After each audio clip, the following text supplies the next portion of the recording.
मैं सुन रहा है। हेलो पप्पा, मैं सुन रहा हूँ।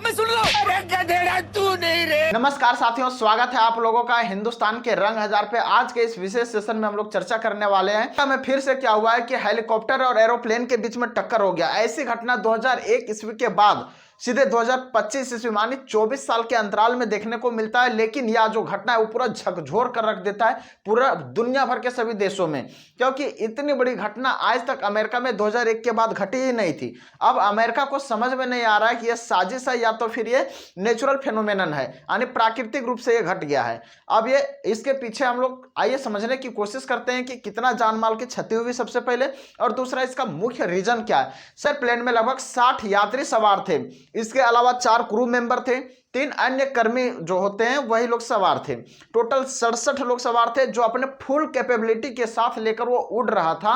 और उसी के दौरान क्या होती है कि अचानक से एक ब्लैक हेलीकॉप्टर के द्वारा आके उस एरोप्लेन में टक्कर हो जाती है, परपेंडिकुलर रूप से टक्कर हो जाती है, जिसमें से क्या होती है कि वह जो एरोप्लेन है वह पूरी तरह से छत विछत हो जाती है, जिसके बाद से उसमें भीषण आग लग जाती है। और उसका जो मलबा है वह अमेरिका के राजधानी वाशिंगटन के नजदीक एक नदी में जा गिरती है। और वहीं पे पूरा आग में क्या होती है कि वहां पे 60 के 60 लोग और 7 जो अन्य कर्मी थे सारे लोग वहां पे अपने जान गंवा देते हैं। ठीक है सर, यहां तक समझ में आ गया। यह जो प्लेन क्रैश की जो घटना हुई है वो रोनाल्ड रीगन नेशनल एयरपोर्ट यानी वाशिंगटन के काफी नजदीक है, उसी जगह पे हुई है, जिसमें से ऐसा आशंका जताया जा रहा है कि इस घटना के बाद जो एरोप्लेन और हेलीकॉप्टर का जो मलबा है वह जाके नदी में जा गिरा है। क्योंकि यही सब कारणों की वजह से एयरपोर्ट जो होते हैं वो अधिकतर नदियों के किनारे ही बनाए जाते हैं, ताकि क्या हो कि किसी तरह की कोई समस्या हो तो उनका मलबा अगल बगल के गांवों या शहरों में क्या हो कि दिक्कत ना हो, वहां पे गिरे तो वहां पे आग की समस्या ना झेलना पड़े और जाके वे नदी में सीधा साधा गिर जाए। एक बात आप लोग हमेशा हमेशा के लिए दिमाग में डालकर रख लीजिए कि एरोप्लेन हो या फाइटर जेट हो या हेलीकॉप्टर हो, इन सभी में क्या होता है कि जब भी किसी भी प्रकार की कोई समस्या आती है, जब भी इसमें ब्लास्टिंग का केस आता है तो क्या होता है कि इसमें हमेशा हमेशा उसमें सारे लोगों की लगभग मौत हो जाती है, समझ लीजिए। एक्सेप्शन में 1-2 व्यक्ति बच जाए तो उसकी बात हम लोग नहीं कर सकते, लेकिन ज्यादातर चांस रहता है कि अगर 100 लोग सवार है तो 99 लोग उसमें मर ही जाएंगे।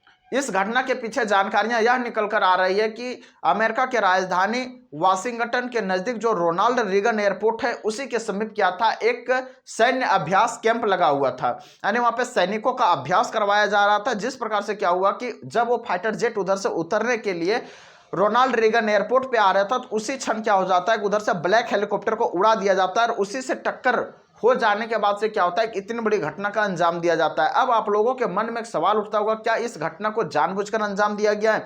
इस पर अमेरिकी राष्ट्रपति जो न्यू राष्ट्रपति बने डोनाल्ड ट्रंप, उनका क्या कहना है? इस घटना को मेरे ओपिनियन के अनुसार अगर बात की जाए तो ये जानबूझकर ही इस घटना का अंजाम दिया गया है। क्योंकि अक्सर क्या होता है कि प्राकृतिक आपदाएं वाले क्षेत्र में हेलीकॉप्टर पायलट को उस तरह की ट्रेनिंग दी जाती है जिससे क्या होता है कि वहां की प्राकृतिक आपदाएं के समय में लोगों को बचाया जा सके। और वही आपदाएं के ट्रेनिंग के कारण से क्या हुआ कि जो हेलीकॉप्टर है वो एरोप्लेन से जाकर टकरा गई। शायद हेलीकॉप्टर के पायलट का सोच होगा कि एरोप्लेन से हम किसी तरह से बच कर निकल जाए, लेकिन ये बच नहीं पाया और दोनों में क्या होती है कि काफी जोरदार टक्कर हो जाती है, जिससे वो पूरी तरह से छत विछत हो जाते हैं, बर्बाद हो जाते हैं। इस घटना के बाद डोनाल्ड ट्रंप का रिएक्शन यह निकल कर आया है, उन्होंने अपने पूर्व राष्ट्रपति यानी जो बाइडेन और बराक ओबामा को इसके लिए जिम्मेवार ठहराया है। अमेरिकी राष्ट्रपति डोनाल्ड ट्रंप ने उन लोगों को जिम्मेवार क्यों ठहराया, यह सबसे बड़ी सवाल है। उन लोगों को जिम्मेवार इसलिए ठहराया जिस तरह से क्या है कि भारत में लोगों को आरक्षण प्राप्त है, जैसे दिव्यांग लोगों को, विकलांग लोगों को, इस प्रकार से हमारे भारतीय सरकार ने कुछ आरक्षण दे रखे हैं अच्छे अच्छे सेक्टर में जाने के लिए। उसी प्रकार से अमेरिका में भी क्या अश्वेत लोगों को, विकलांग लोगों को आरक्षण प्राप्त है, और वही आरक्षण के माध्यम से क्या होता है कि लोग वहां पे पहुंच जाते हैं अच्छे अच्छे सेक्टर में। और वही कारण था यहाँ पे, जो क्या है कि आरक्षण के माध्यम से लोग वहां पे पायलट बनने के लिए पहुंच जाते, और पायलट बनने के लिए कम दिमाग वाले जब पहुंच जाते तो इस प्रकार जैसे बड़े बड़े घटना को अंजाम दे देते। आरक्षण का साफ साफ मतलब है कि अगर आप जनरल यानी ब्राह्मण है, आपकी 90 नंबर है, और कोई अगर SC ST यानी कि निचले जाति से बिलोंग करता है तो उनको 80 नंबर में उठा लिया जाएगा, आपको 90 नंबर ला कर भी आप रुक जाइएगा। यही होता है। यह जो घटना या धमाल मूवी से लगभग मिलता जुलता है, जो क्या करता है कि कंट्रोलर उसको बताता है कि किस प्रकार से धमाल मूवी में फाइटर जेट को हेलीकॉप्टर को रोका जा सकता है। उसी प्रकार से यह भी जो घटना है उसी से कुछ मिलता जुलता हुआ प्रतीत हो रहा है। ठीक है, आज के क्लास में बस इतना ही।